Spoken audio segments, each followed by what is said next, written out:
Olá, amados, eu saúdo a todos com a santa e gloriosa paz do Senhor Jesus. Hoje eu vou mostrar neste vídeo o caminho que devemos andar, o caminho que Deus nos mostra, né? E hoje eu não queria deixar de pedir também o seu like, a sua contribuição, se inscrevendo no canal. Eu te peço para que você faça essa inscrição, para que eu possa avançar e visualize o vídeo, veja o vídeo, vê se é isso mesmo que Deus tem para falar para você, se você necessita, né, de tudo isso. E esses caminhos que Deus nos mostra na sua própria palavra é o caminho que nos leva ao céu. É um ditado que diz que todos os caminhos levam a Deus. Será que isso é verdade? Todos os caminhos levam a Deus. Isso é mentira, porque a Bíblia diz que Jesus fala assim: eu sou o caminho, a verdade e a vida. Então não são todos os caminhos que levam a Deus. O único caminho que se leva a Deus é Jesus Cristo. Os outros não são caminhos, são atalhos. E em atalhos não se chega lá, né? Se perde no meio do caminho. Acha-se que é um caminho, não é, é um atalho. E o único caminho que leva a Deus é Jesus, conforme ele mesmo disse: eu sou o caminho, a verdade e a vida. E é justamente nesse tema que eu venho trazendo hoje aqui esse vídeo, para dizer sobre a vida e a morte, a nossa escolha. A vida e a morte está sobre a nossa escolha, né? Muitas vezes a gente diz: mas todos vão morrer. Todos vão morrer materialmente, mas espiritualmente nem todos vão morrer. Espiritualmente uns serão salvos e outros sim serão aniquilados, porque eu não acredito na eternidade do inferno também, porque não seria tudo restaurado, não teria sido tudo santificado se existisse um inferno lá com pessoas sofrendo eternamente. O sofrimento das pessoas será a aniquilação no final de todas as coisas. Quando Jesus vier julgar, tiver todo julgamento, aqueles que serão salvos, viverão eternamente. Aqueles que não forem salvos serão aniquilados. Esse pensamento de a eternidade do inferno, ele foge um pouquinho à sabedoria do próprio Deus. Porque você já pensou se existisse uma eternidade de vida, e se soubesse que existe uma eternidade de sofrimento, não teria sido nada restaurado. Então eu acredito que as pessoas que serão salvas foram aquelas pessoas que andaram pelo caminho do qual Deus nos ensina. E hoje não vai ser diferente. Hoje o versículo ele está lá em Isaías capítulo 30, versículo 19, que diz assim: hoje invoco os céus e a terra como testemunha. Deus falando: invoco os céus e invoco a terra como testemunhas contra vocês, que coloquei diante de vocês a vida e a morte, a bênção e a maldição. Agora escolham a vida para que vocês e seus filhos vivam. Então Deus coloca diante de nós as opções: a vida e a morte, a bênção e a maldição. Tudo isso está como opcional para nós. É nós que escolhemos qual que queremos, né? E muitas vezes a gente acha que a vida é essa vida de prazer que temos aqui. Aqui não, aqui é uma vida passageira. Se você pegar e colocar que 100 anos é uma mixaria, 100 anos é uma mixaria. Qual é a eternidade da Terra? Quantos anos, milhões de anos tem a Terra? O universo. Você acha que 100 anos é muita coisa para você viver e acabar? Não é nada, é um piscar de olho. Então não é isso que Deus preparou para nós. Deus preparou para nós uma eternidade. Então você trocar uma eternidade por um momento é complicado, não é? Você deixar toda uma eternidade para aproveitar por um momento. Só por um momento, um segundo. Foi o que Esaú fez, né? Quando ele trocou a sua ser o primeiro filho, né, ser o primogênito, por um prato de lentilha, né?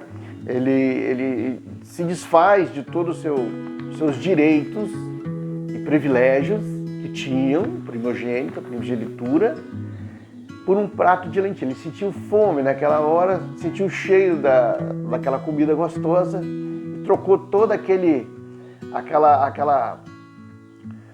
chance que ele tinha de ser um grande líder dentro daquele povo por um prato de lentilha. É a mesma coisa quando você troca a eternidade por um momento de sua vida. Eu estou falando de 100 anos porque também, né, tem pessoas que chegam a 100 anos, mas nem todos chegam. Às vezes o cara vai, com os 30 anos já foi embora. Então ele trocou toda uma eternidade por 30 anos.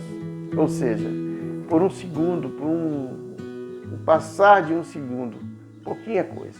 Então Deus nos ensina o caminho que devemos andar para que a gente possa chegar e ter o direito a essa eternidade. Então você vê que nesse versículo de Deuteronômio, capítulo 30, 19, Deus coloca diante de nós a vida e a morte, a opção. É a opção minha escolher a vida ou a morte. Às vezes muitas pessoas escolhem esta vida como por um momento e outras escolhem a vida eterna pela eternidade. Aí passam, vamos dizer até por privações aqui, né? Você não aproveita a sua vida, tal. Eu aproveito, cultuando ao meu Deus para que eu tenha direito à eternidade.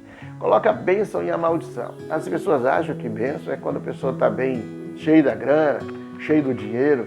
Isso não é a bênção é a salvação, meu irmão.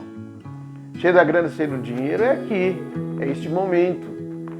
A Bíblia diz, não junteis tesouros na terra, onde a ferrugem e a traça corroem, consomem, mas juntei os vossos tesouros no céu. Esta é a bênção. Porque não fique pensando que a vida, ela resume-se aqui na terra. Você está enganado se você pensar assim. Então, quando você deixa de juntar esses tesouros lá no céu, para ter os seus tesouros aqui na terra, você vai aproveitar. Mas este momento aqui na terra. E nós aproveitaremos, não aqui na terra, mas aproveitaremos daquilo que juntamos lá no céu, na eternidade. É isso que Jesus fala para nós. Também tem um versículo interessante que está lá em Jeremias, capítulo 21, capítulo 21, versículo 8, que ele diz praticamente quase que a mesma coisa de Deuteronômio 19, dando ênfase a isso. Mas olha só o versículo. A este povo dirás assim, diz o Senhor, eis que ponho diante de vós o caminho da vida e o caminho da morte. Aí ele especifica o caminho da vida e o caminho da morte. Lá em Deuteronômio 19 diz que coloca a vida e a morte. Aí é mais resumido, né? Colocar a vida e a morte. Agora o caminho. Então existe um caminho que nós devemos percorrer, que é um caminho da vida. E existe um caminho que as pessoas percorrem, que é o caminho da morte. Dentro desses caminhos estão as nossas atitudes, né? O nosso dia a dia. Dentro deste caminho, esse caminho nós vamos percorrendo e nós temos as nossas atitudes, nosso dia a dia. No caminho da vida e no caminho da morte. Para complementar isso, a gente vê em Mateus capítulo 7, versículo 14. Olha só agora. Mateus capítulo 7, versículo 14. Porque estreita é a porta e apertado o caminho que leva à vida. Opa! Aí ele já especifica agora o caminho. O caminho é apertado, é estreito. E poucas há as que encontram. São poucos que vão, porque o caminho é apertado, estreito. Ele não é com facilidades que se anda por ele, né? Agora o caminho que conduz à morte é largo, é à vontade, fica à vontade. Mas são poucos os que caminham nesse caminho estreito, porque ele é árduo. Aqui na terra, ele é árduo. Por isso muitos optam pelo caminho que leva à morte, porque ele vive mais à vontade, né? É dinheiro do bolso, não está preocupado não está preocupado com Deus, não está preocupado com o reino de Deus. Ele se preocupa com Deus se for para Deus ajudar ele mais ainda. Aí ele se preocupa, mas ele não está preocupado em louvar, glorificar, ajudar o próximo, ser solidário, né, em várias questões. Quantas pessoas estão aí passando necessidade, apertada. Eu tiro e eu falo isso por mim mesmo. Eu tive aí esse problema de visão. O meu olho ficou cego, o outro ficou com muitos problemas. E depois disso foi detectado, constatado através de exame de ressonância, um tumor na hipófise. Estava comprimindo os meus nervos ópticos. Fiz a operação, eu estou 2 anos desempregado, estou parado, desempregado. Não tenho ajuda a não ser dos meus próprios familiares. E é aperto, não tem ajuda do INSS, tem processo e o processo é lento, ele corre lá, tem 2 anos que está nesse processo de auxílio-doença. Não recebi nada, nunca recebi nada, ajuda nenhum do governo. Tem os processos lá, mas está na mão do juiz, mas e aí? Se julga, é demorado, o estômago ronca todo dia o estômago ronca. Para eles não ronca, eles botam comida, porque pega o dinheiro, o salário do mês. E para quem está parado? Né? Para quem trabalha na minha função, que é a função de elétrica, sabe que as NRs, ela exigem na sua admissão a acuidade visual. Ou seja, como que o eletricista que trabalha com painéis, com redes energizadas, pode ser com um olho só? Não vai, né? E eles não estão preocupados, tem tanta gente na mesma situação que a minha, e às vezes até a situação bem pior, porque eu ainda tenho os meus irmãos que me auxiliam, os meus irmãos, eles me ajudam. Eu ainda tenho essa vantagem. E quem não tem? Como é que está vivendo? Gente, só mendigando.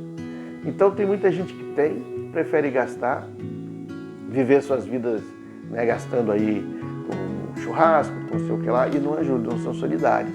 Por quê? Porque eles estão pelo caminho largo, né?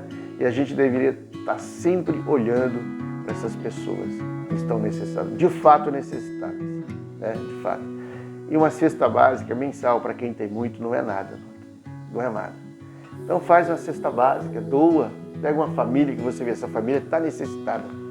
Doa uma cesta básica para essa família, dê a elas, né? Vai fazer uma diferença, olha, que não tem tamanho. Você não sabe o que é faltar um feijão, faltar um arroz quando você tem filho pequeno em casa. O filho pequeno, ele não quer saber se você está trabalhando, se você está doente. Ele sente fome. Quando ele sente fome, ele pede. E quando ele pede comida a um pai que não tem, a lágrima desce. A lágrima rola. Seja o homem que for, a lágrima rola. Né? Então esse é o caminho largo. E o caminho estreito é o caminho da solidariedade, é o caminho da ajuda, é o caminho da preocupação com o próximo, é o caminho da adoração com Deus, né? E nós vamos passando aqui, nós vamos passando e para ter lá na frente a eternidade prometida pelo Pai. Amados, que essa palavra possa tocar no teu coração, que você possa fazer uma autoanálise e ver qual o caminho que você está andando, né? Qual o caminho que você está indo. Como é que está sendo a sua vida diante do teu próximo? Está sendo solidário? Tem procurado ajudar? Se você não pode ajudar com material, faça uma oração.